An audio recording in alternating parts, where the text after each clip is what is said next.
views expressed on the following program are not necessarily those of WPSL. However, we do encourage you to like and share them on YouTube, Facebook, with your friends. Hit the subscribe button while you're at it, too, to WPSL TV on YouTube. And this show is about to go live on Facebook as well. It's time for CARE-OLOGY, the science of caring. This week, a special guest host, no stranger to the studios of WPSL, but it's been a while. And our guest this week is Milo. Hello, everybody. Welcome to CARE-OLOGY, the science of caring. The beautiful Roxy is taking some well-deserved time off today, so I will be your guest host this week and perhaps next week as well. And we've got a really amazing guest today. We will be interviewing a Pulitzer Prize nominated author about his amazing book. But first, I have to give props because this is such an amazing moment, Cliff. We did a show here at WPSL 1590 AM 28 years ago, and it was called the Environmental Kids Radio Show. And it was a really great time, and I have not been on a mic since that time. Really? So, yeah. But you've been on something perhaps even greater. You've been on, let's say, a pen? Yes, I have. I've been writing books as well as horror movies. So I am known as the Queen of Horror and #1 best-selling author and Hollywood screenwriter. Very lucky to kind of come full circle, being raised in Port St. Lucie, went off to New York, spent time working in L.A., and now I'm married again. Because last time I knew you was on husband #1. This time I'm on husband #4. Well, the best one yet. I was on wife #3, then I went back to 2. I remember. No, I went back to. I forget. That's why I had to remarry, because I'm really bad with names. That's perfect. I totally get that. But I'm back here, actually in Palm Beach County. So I'm a big fan of CARE-OLOGY, a big fan of CareBag. Roxy is an amazing human being. You know, for our listeners out there, if you don't know Roxy personally, she is one of the most angelic, modest people. She never talks about her accomplishments or her story on the show. I listen to it every week. And she's always putting the focus on the organization as well as her guests, and that makes her a really special person. So she's just taking some time resting for a little bit, but she will be back on the air with a big announcement regarding an upcoming gala that they're planning, but she'll be making the big announcement as to when and where it will be. And I can tell you that it's going to be a lot of fun. So that'll be happening sometime this year. They had a drawing last week for a grill in time for Father's Day. Yes. And there's going to be another drawing in a fundraiser coming up soon for Lexus. That's right. Absolutely. A big shout out to Annette B, as well as Lowe's of Jensen Beach, for donating the grill that Annette won, that she won last week. But we do know that CareBag is hosting a drawing to win a 2021 Lexus UX 200. And the best part about this is not only do you win a brand new car, but everything is paid for. The taxes are paid for. It literally is just handed to you, delivered. And the best part is that only $25 gets you into the drawing, which is taking place on December 17th of 2021. So I just want to shout out to everyone. If you're interested, definitely go to givecarebag.com. Again, that's www.givecarebag.com.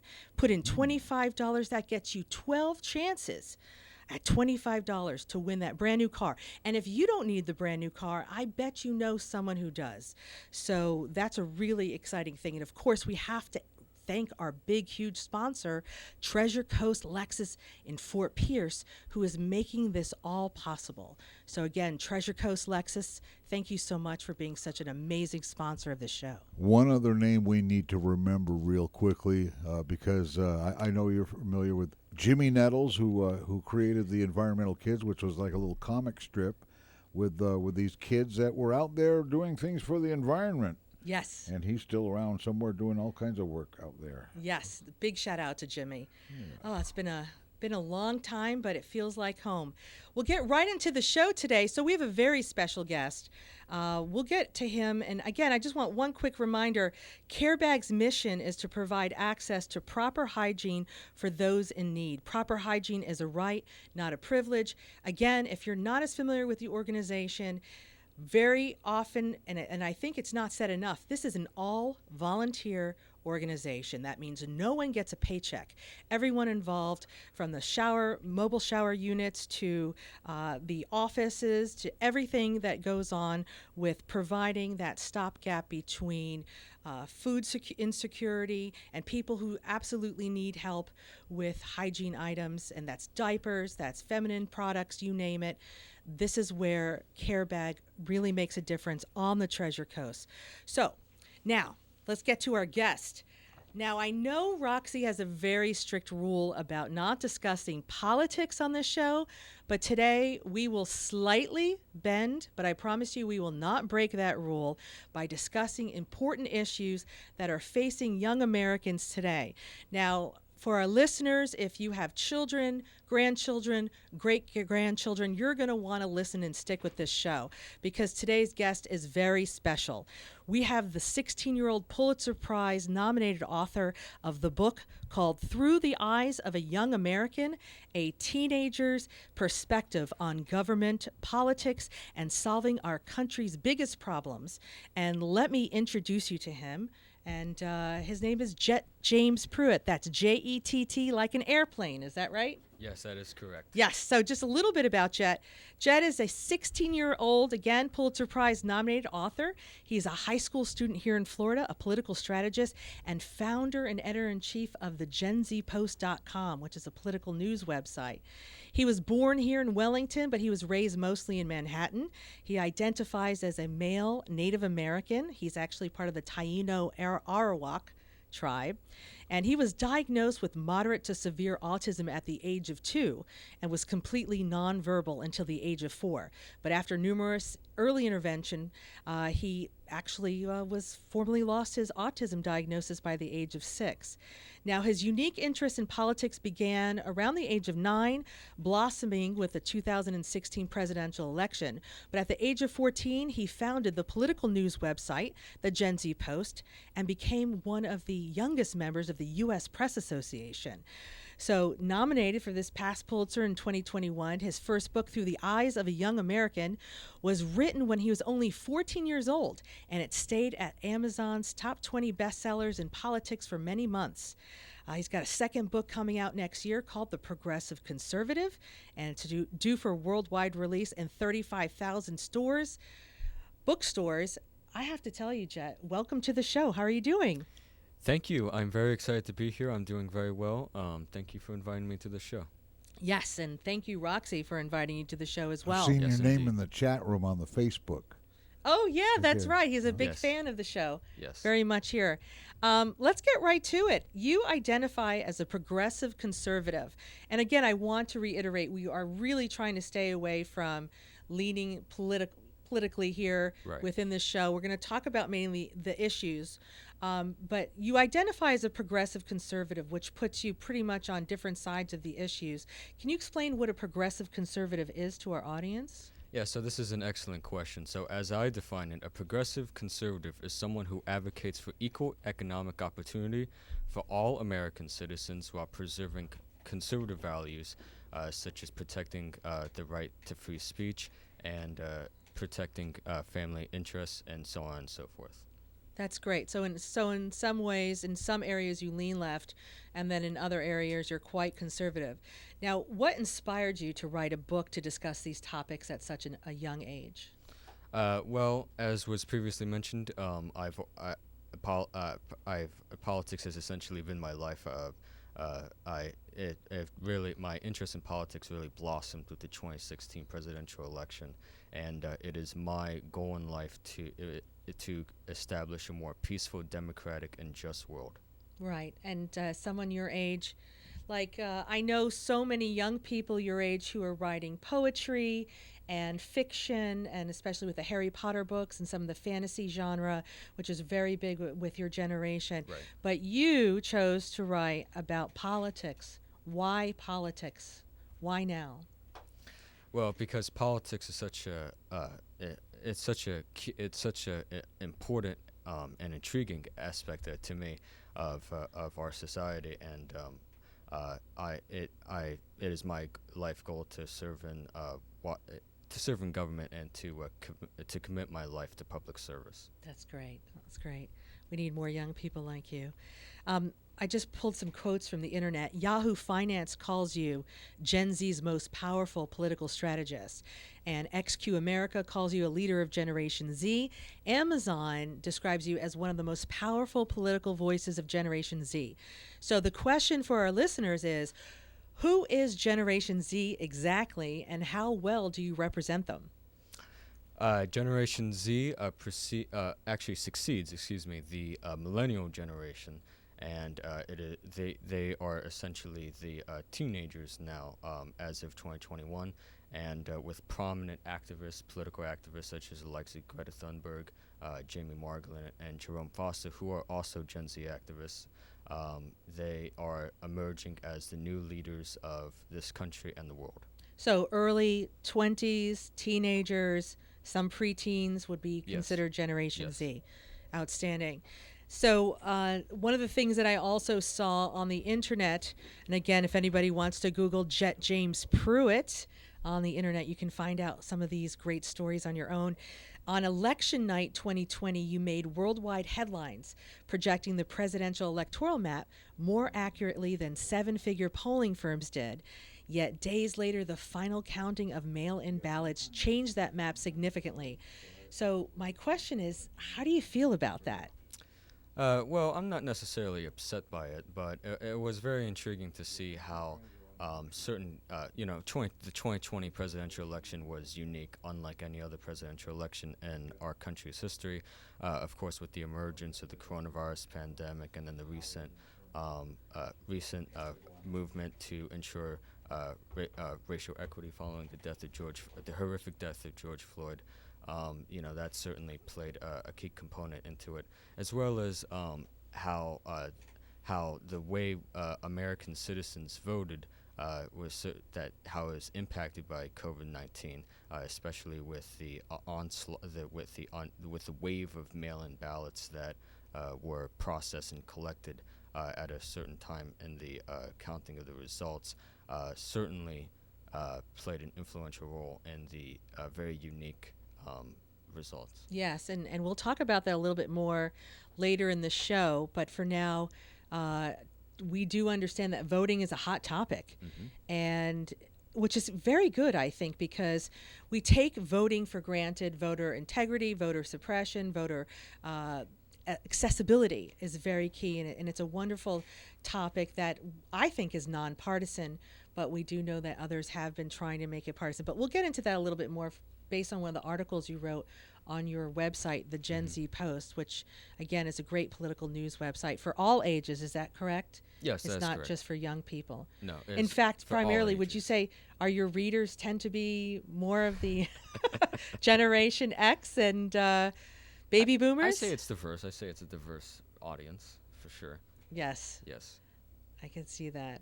So let's talk a little bit about your book. It was released in bookstores just days after the horrific death of George Floyd last year, and I'm just holding it up for our folks on YouTube and Facebook Live.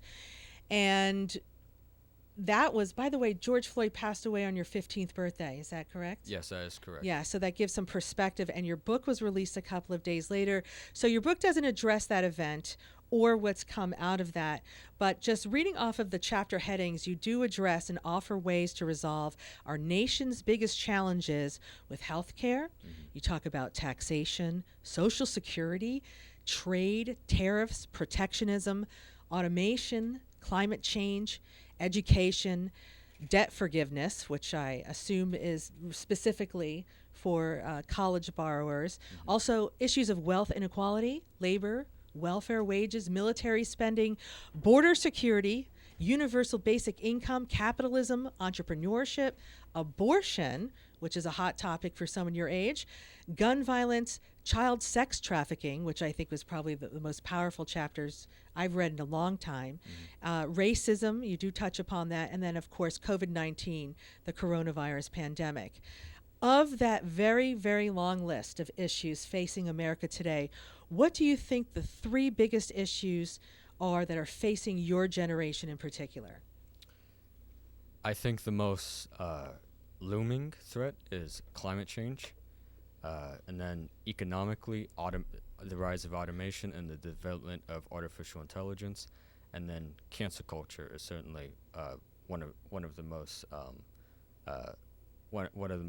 daunting issues for my generation. That's great. I want you to hold that thought. We're going to discuss those three issues when we come back from this break from one of our wonderful, amazing sponsors. You're listening to CARE-OLOGY, the science of caring. And once again, in for Roxy this evening is Milo, and we'll be right back. If you could reimagine the way you buy a car, what would you do? Make it simple, make negotiations disappear, demand transparency, then experience amazing at your Treasure Coast Lexus dealer. Car Buying Simplified. Treasure Coast Lexus is a proud sponsor of CARE-OLOGY. Every Tuesday at 6:05 p.m., caring and supporting for our community. Car Buying Simplified. Check out your Treasure Coast Lexus dealer. How would you like to win a Lexus UX 200 with taxes paid? No car payment. That sounds terrific. Go to givecarebag.com. All proceeds go to help our local nonprofit CareBag Incorporated, where they provide access to proper hygiene to those in our community in need. We also have 2 additional prizes. Go to givecarebag.com to find out how you could win a beautiful 2021 Lexus UX 200. No lease, taxes paid. Drawing December 17th, 2021. This is WPSL Port St. Lucie, the talk of the Treasure Coast. And now, back to CARE-OLOGY with Milo guest hosting for Roxy. Yes, thank you for coming back. This is guest host Milo, and we have a wonderful guest with us. We have Jett James Pruitt, who is the Pulitzer Prize nominated author of Through the Eyes of a Young American, who's also a resident here on the Treasure Coast, a member, actually you're down in Palm Beach County. So it's great to have you here. Before we went off to break, we were talking about the 3 biggest issues facing your generation. But before we go over that, we were talking during the break, and you said that as a person who's interested in political journalism, and you said perhaps running for elected office, because everyone assumes you want to run for president. Is that right?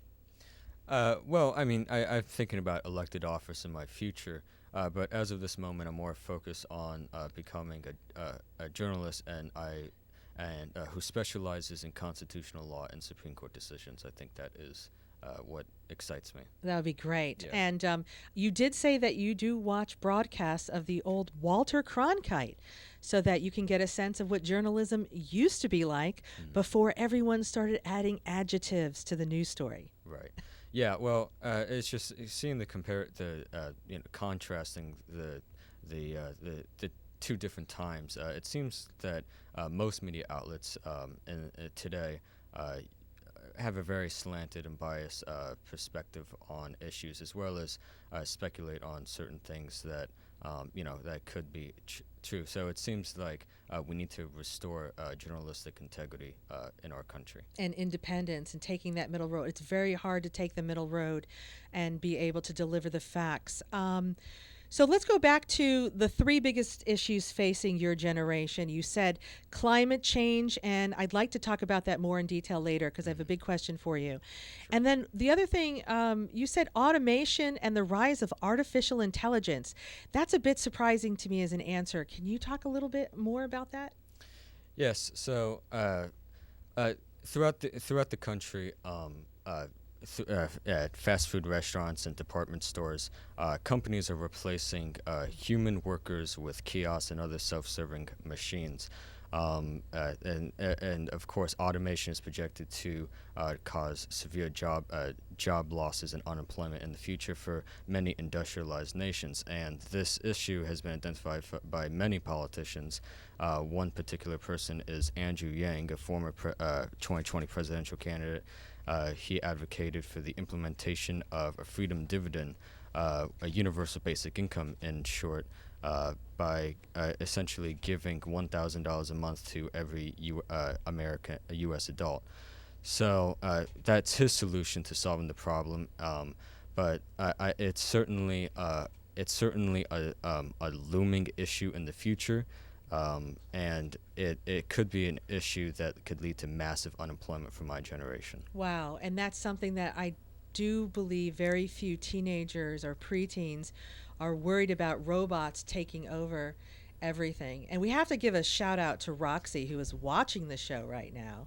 We know you're watching, Roxy, and we hope you're happy with us keeping it in line on the issues and not in the political realm. So that's a big deal. And some of the solutions, do you feel confident that we as a society have the solutions for automation and the rise of artificial intelligence, how it affects the workforce, or is it something that you think we need to explore further? Well, I do think that we need to bring attention to the issue in order for other people to become knowledgeable about it and to create perhaps innovative solutions that politicians as of this moment have not thought of yet. But another solution is a possible implementation of a robot tax, which would disincentivize companies from replacing workers with automated machines. So that's a possible solution. But I look forward to conducting more research on this issue. That's wonderful. And the third thing you said was cancel culture, which is quite the buzzword these days. Right. And we talk about cancel culture very often out in the media, but we don't really talk about how it affects young people specifically. And I just wanted to ask you, what kind of pressure has cancel culture put on people of your age? Well, cancel culture has put on tremendous pressure on people of my age, as well as essentially it has put tremendous pressure on my generation in order to essentially to be perfect in essence. While some people argue that it's just a fad or perhaps it's just a temporary thing, and there is a chance that cancel culture is unsustainable. I know it's a little tough, but especially. Wait, let me just say this. Cancel culture, it will certainly change the behavior of my generation's behavior in the workforce. So in that regard, there is a strong possibility that cancel culture could become the new norm. But it seems that it is unsustainable, and so that's why some people might argue that it's just a fad. So when young people see parents losing jobs for supporting a particular political candidate or speaking out in the workplace, they see job loss, they see celebrities being ripped of contracts and movie projects or book projects. And then I think the scariest part for your generation would be, and correct me if I'm wrong, is when there have been instances where people have received college admission to certain colleges, and then they'll be on Instagram or some sort of social media where they are promoting one political candidate over another, and then the college will rescind that offer of admission. Is that correct? Right. Yeah. That there have been instances where that has occurred. But one thing I would like to mention is that there's actually a Supreme Court case concerning this speech of students called Mahoney Area School District versus Brandy Levy. The Supreme Court has yet to decide on this case, as I know, but it concerns to what extent public school officials can regulate profane speech made by juvenile students. So essentially, in the case, Brandy Levy, who was a high school student, tried out for her school varsity cheerleading team, I believe. Cheerleading. Essentially, she tried out for her team. She did not make it. Even though she still was on the junior varsity team, she was very upset to say the very least. And so, off campus and over the weekend, she posted an indecorous post on Snapchat, expressing her anger at not making the team. And the post was visible to hundreds of people. She was consequently suspended from the junior varsity team. And through her parents, Brandy Levy schooled the Mahoney area school district, essentially. And her core defense is that the First Amendment prohibits public school officials from regulating and penalizing students for off-campus speech. So if the Supreme Court sides with Brandy Levy, then there is a very strong chance, a very legitimate chance for students to be able to sue colleges who rescind their offer letters just because of speech alone. That's amazing. So, and that decision's coming down any minute, as I understand. Yes. Really, it's going to come down any day. So, let's just change gears. Let's just talk about, you attend high school. Mm-hmm. What school do you go to? I attend Florida Virtual School full time. Okay, so you were attending virtual school before or after the pandemic? Right before the pandemic. Right before the pandemic. Right. So you were doing that a year before COVID. So that was an easy transition for you. But for the millions of children who were used to brick and mortar learning and were forced to go into remote learning, what do you think about the impact of that? What do you think about how COVID will impact your generation academically, but in all ways in the future?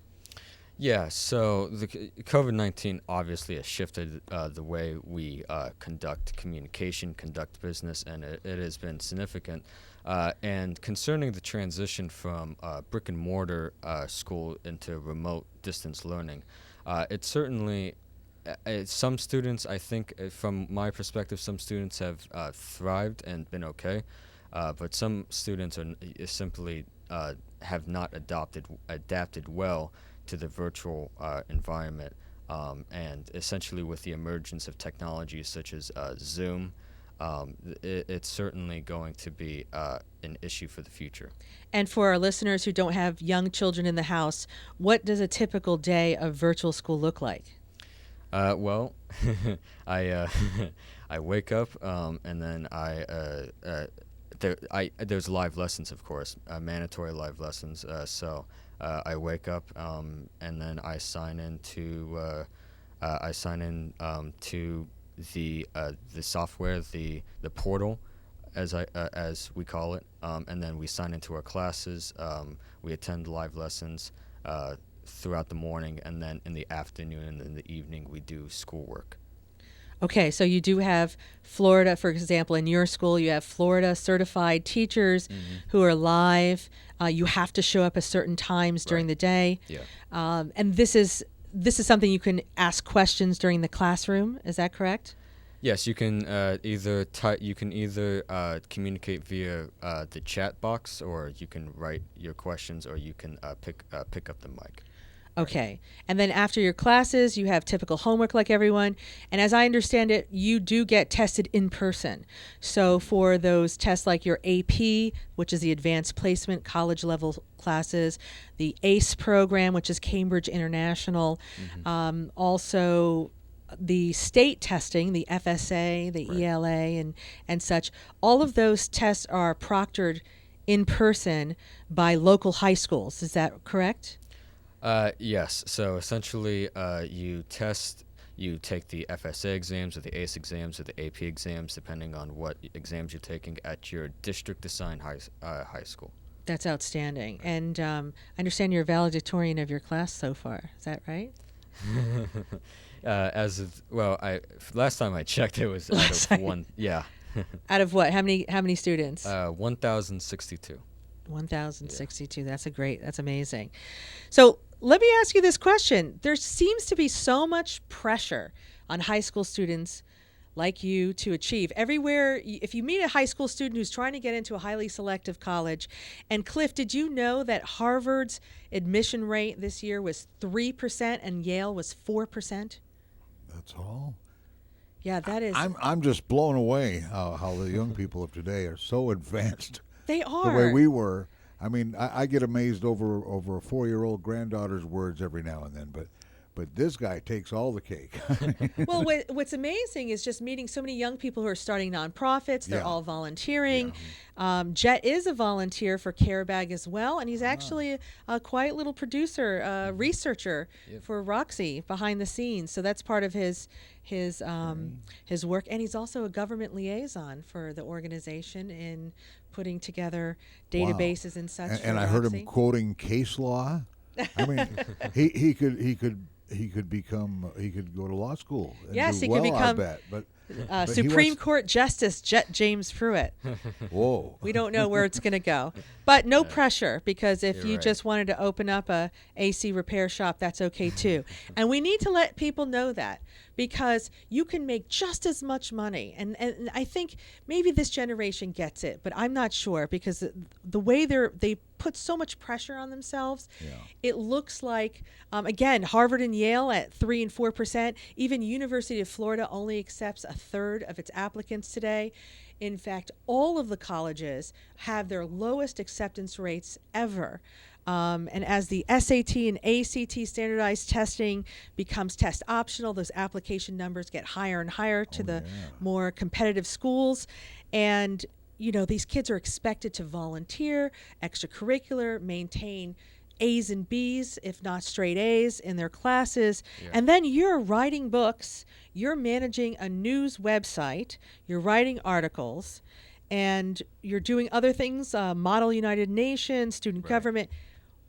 Can you give us some tips on how to handle stress, some of us older folks? Well, one suggestion I have for everyone who's listening is to essentially chunk their work. So what I like to do is I like to focus on one or two particular tasks in a day, and that essentially allows me to be more productive. I learned this technique from Tony Robbins and Jesse Itzler, who are very influential motivational speakers, and they always advocate against the use of multitasking. So if you find yourself at a crossroads of multitasking, then try to chunk activity. Try to only do 1 or 2 activities a day and see if it helps. That's a great idea. So maybe run all of your errands one day, or if you're focusing on one task, try and do that every Tuesday. Don't end up like me, getting stuck doing everything all the time. That's true. That's great advice. You know. Yeah, that is good advice. In radio, we kind of have to multitask. We're doing a lot of things at the same time, but there are some stress reliefs along the way that we utilize. But we're going to learn something new tonight, I'm sure. Yes, the end of multitasking and staying hyper-focused on one thing at a time. This is a great moment to say that if you haven't decided to own a brand new car or give one away for an anniversary, a birthday gift, I mean, think about it. Are you really going to send your grandchild $25, or are you going to buy $25 worth of tickets for this amazing drawing for a brand new Lexus? Which is a smart car, speaking of artificial intelligence. That's right. It is a smart car. So be sure to go to www.givecarebag.com. Again, that's givecarebag.com, and grab those tickets. They are going fast, and I'm sure we'll make more later. But we are going. You mentioned a website that he has a website? Yes, and that is thegenzpost.com. Yes. That's GEN, zpost.com. And you can always plug his name in, Jett James Pruitt. There's only one of you on Google, it looks like, at this time. I suppose so. Yeah, so that's Jett, Jett, as your first name. So, yeah, I think we're almost ready for a break soon, but absolutely, we can do that. You want to do that now? That'd be great, because when we come back, we're going to ask Jett some of his opinions on current issues in the news today. You're listening to CARE-OLOGY, the science and art of caring, and we'll be right back. Think Thinking of building your next home or renovating? Come see us at Grozer Builders. We will create a home suited for your lifestyle. With years of experience means we give you a complete professional service from a dream to a concept. You will get the best results, best value, best quality is what you get from Grozer Builders. Visit us at grozerbuilders.com. You deserve better. You deserve Grozer. Why call Two Men in a Truck of the Treasure Coast? You want to move your business without moving a single meeting? You want it handled with no fuss. Lots of stuff, no time to move it? You need the pros that care. That's why you call Two Men in a Truck of the Treasure Coast. Family owned and operated franchise. Call 772-236-0827. 772-236-0827. Movers who care. Visit Two Men in a Truck, treasurecoast.com. This is WPSL Port St. Lucie, the talk of the Treasure Coast. And you're listening to CARE-OLOGY, the science and art of caring, and your guest host this week is the one and only, and I do mean one and only, Milo. Yes, welcome back to CARE-OLOGY. This is Milo, and we have our guest, Jett James Pruitt, the Pulitzer Prize nominated author of the book Through the Eyes of a Young American, which is on sale right now at Amazon, Barnes & Noble, and 35,000 bookstores around the world. So before we went to break, we were talking about some of the current issues in the news today. And we talked about, right now, it's Supreme Court decision season, and a few of those came out. Are there any other decisions besides the one you talked about, Brandy Levy, and the free speech decision? Is there anything else that we should be looking out for in this next week? And why should we care? Yeah, well, there was one particular case that has not yet been decided. It's called Brnovich v. Democratic National Committee, and this Supreme Court case considers whether provisions of Arizona's voting policies are discriminatory against certain groups of people, and if they adversely affect minority groups of people. The two policies were the prohibition of assistance with filling out and return of ballots, as well as a discarding of ballots dropped off at the wrong precinct. And so lower district courts found that these policies essentially constitute a pattern of discrimination. And so this Supreme Court case has a lot of political overtones, and it will certainly impact the voter integrity versus the voter suppression debate in the United States. Yes, which is a very big debate. And I read quite a few amazing articles on the GenZPost.com, your news website. Mm-hmm. One of them was 7 things we must do to restore voter faith in America. And keeping in balance the need or America's want. I think Cliff, I heard recently, I think it was yesterday, where they polled different groups of people and said, should we have photo ID for voting? And it was amazing how it came down. It was something like 91% Republicans said yes. It was high 80s for independents, and it was mid 60s, about 63, 64% for Democrats. So in all cases in this poll, over 50% of the population thought that photo ID during voting was not a bad idea. But I also know that if you were to look at another poll, people are very concerned about voter suppression, and that some of these laws will restrict access to people of a variety of people who, either for mobility purposes or that they're working 3 jobs and such. We need to make sure that everyone gets a vote. So in your article, 7 things we must do to restore voter faith in America, can you talk a little bit about that? What are some of the key items in that list that you think we need to focus on now? Sure. Well, I think voter integrity. I think faith in our democracy, in our democratic elections is pivotal for our republic to function. So I think one thing that we should do is we should ensure that election day essentially does not become election week. That that the first Tuesday of November is the day in which all the ballots are collected. I think that many people would have more faith in the process if we ensure that. And the final day in your article, it said that Election Day should be the final day to be able to submit a ballot. Correct. Right, Yeah, that's what I'm saying. Yes. But are you okay with early voting? Early voting should occur before Election Day. It shouldn't. We shouldn't collect ballots after after Election Day. We shouldn't collect ballots after Election Day. Understood. Right. Another thing we should do is perhaps we should also I think. We should limit the use of drop-in mail-in ballots to obviously people who are overseas, people with mobility issues, and certain exceptions. As the European Union actually banned the use of mail-in ballots because of concerns concerning of the integrity. Right. And so I saw that was shocking in your article, that most of the European Union actually has banned mail-in ballots for that reason.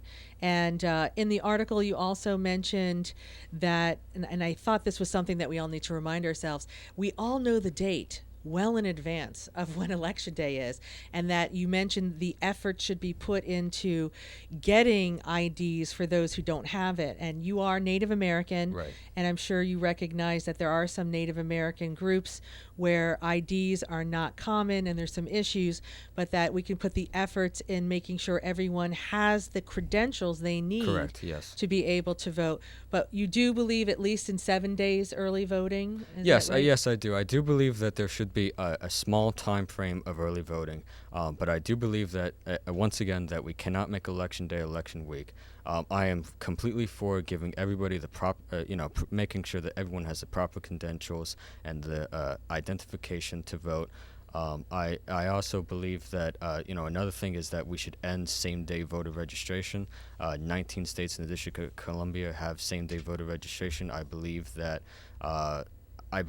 since everyone essentially knows the date in advance, we need to make sure that everyone has who is fully registered and eligible to vote. Right, and again, these opinions are yours alone, yes, not of WPSL 1590 AM, right, or even Roxy, or CARE-OLOGY, or CareBag, just Jett James Pruitt. However, we do encourage you to like and share this show with your opinions and comments. Right. So that's really interesting, and that's going to be a hot topic. Right now we have the For America Act, I believe, that is being debated. So for those of you who are into politics, beyond just the issues, there's some real contentions about really balancing that out. But I think it's going to work out great for everyone. Mm-hmm. We're taking it very seriously. We're taking our responsibility in a democracy. We do realize, and I think we can all agree upon this, how fragile democracy truly is. And I believe it was Ronald Reagan who said that we're only one generation away from losing it. And I'm an 80s kid, and I grew up thinking that democracy, I took it for granted. I never thought that we would have some of the restrictions to free speech that we do with cancel culture and some issues. I honestly did not think we would be where we are today, but sometimes you need a little kick in the buns to really wake you up and realize what we do have. So I think we as a society are going to be at the right place on the other side of this. The other issue, I wanted to circle back to climate change. Mm-hmm. And we don't have as much time as I wish we did, but I do want to talk a little bit about an article you wrote on green capitalism. And you believe that the free market economy has some great ways to solve climate change issues. And if I want to let you talk about that a little bit. Sure. Well, let me just give everybody some context. According to multiple projections, according to Bill Gates in his recent book, How to Avoid a Climate Disaster, the average sea levels are projected to rise as much as 19 inches by 2050. In addition, according to the World Economic Forum, an estimated 630 million people will be affected by rising sea levels by 2100. So essentially, rising sea levels caused by the melting of glaciers and ice caps in the North and South Poles are contributing to rising sea levels around the world, and this is actually impacting South Florida as well. In fact, South Florida and the Treasure Coast are projected to face massive detrimental impacts of rising sea levels by climate change. So essentially, climate change in essentially all aspects is one of the greatest national security threats to my generation, and I think it is pivotal for the world economy, for the American economy, to implement a hybrid of free market economics and government regulation in order to create innovative solutions to reduce greenhouse gas emissions, so that we can truly avert a climate disaster. But what I loved about your article is that you also cautioned about destroying the economy, and how important it was to take a very slow approach in order for the economy to adjust. Right. It is very important to note that the greenhouse gases really constituent every activity that we do emits greenhouse gases one way or another. Even toothbrushes are made from petroleum, which involves the use of greenhouse gas emissions. But the thing I want to emphasize is that when it comes to this issue, market forces do adapt to changing market patterns. If this was not the case, then companies would not sell more gluten-free products due to the emergent trend around the world. And while I understand that food companies do not rely on flour products, but obviously coal companies and oil companies rely on fossil fuels, market patterns can and do shift. And I think that we can model some other nations that have been successful in energizing their economy while also reducing greenhouse gas emissions. And as I understand, your theories in your book actually were a big hit in Asia. You actually have an interview with the Japanese version of the New York Times this Saturday. Yeah. And you also talk about smart capitalism, so you are a capitalist. Yes, I am a capitalist. But you do believe that there are certain areas of our society which you kind of lean left, where you think we need to be able to provide some more government support. As I define it, smart capitalism is the ideology that essentially certain essential services that involve human life must be intensely regulated by the government, while also promoting free commerce and commercial activities. So perhaps a public and private option for healthcare at the same time. Well, I'm more. Well, that could be an option, but more specifically more towards single-payer healthcare in that regard. Right. Right. Okay, understood. And that you can read more about all of your ideas in your book. I have to ask you, I think some of our listeners, you were born with autism, and you went through a series of holistic treatments, and you lost your diagnosis at the age of 6. That's very rare, and people might want to know, what kind of things did you do as a child? You weren't even speaking until the age of 4.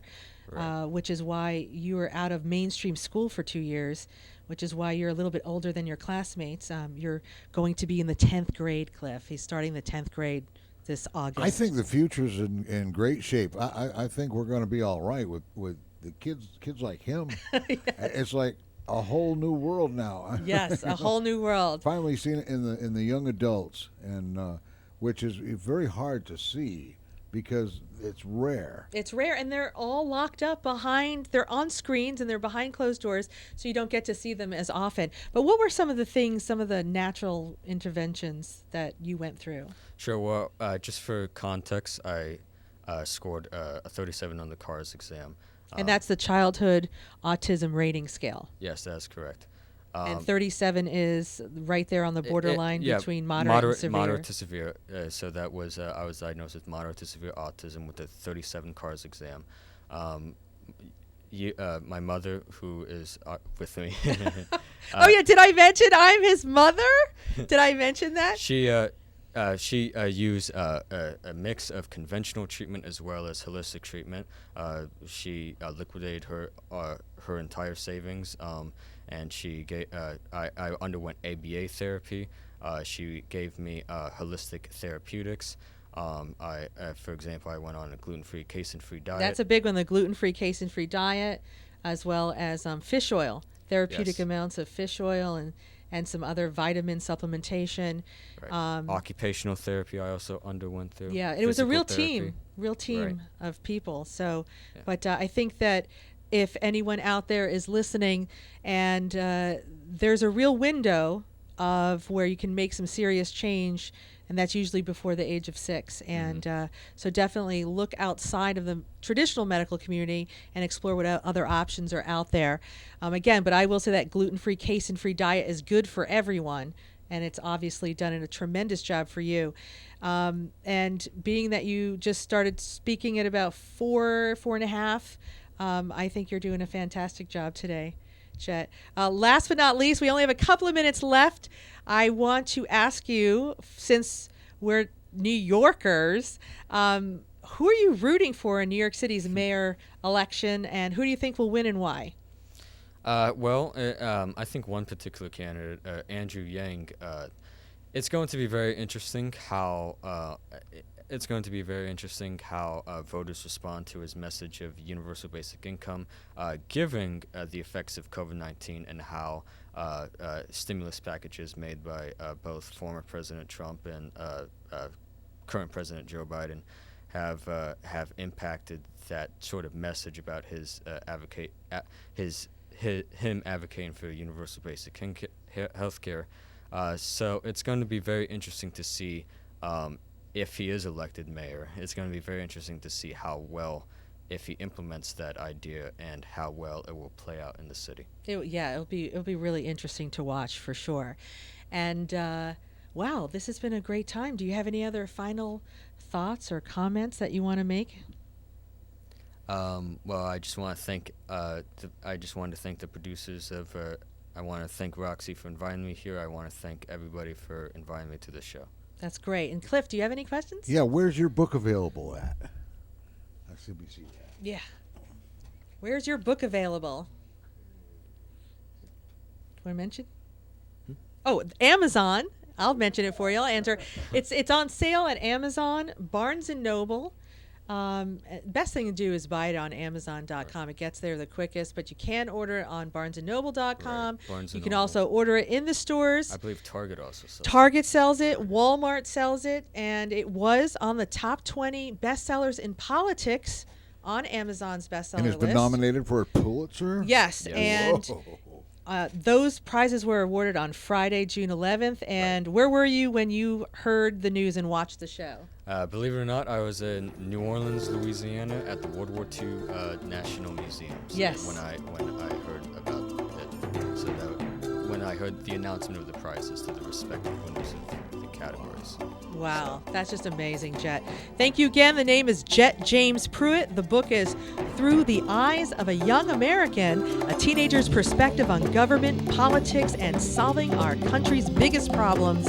Again, this is your guest hostess with the mostest, Milo, and we are going to give a big shout out to Roxy. Don't forget to donate at givecarebag.com. Get your tickets there, give a donation. It's an all-volunteer, amazing grassroots organization, givecarebag.com. Thank you all and have a super wonderful night. Wow, how do you top that? This is WPSL Fort St. Lucie. It's on the Treasure Coast on Google Home, Alexa, and the TuneIn app on your smartphone. It's 7 o'clock.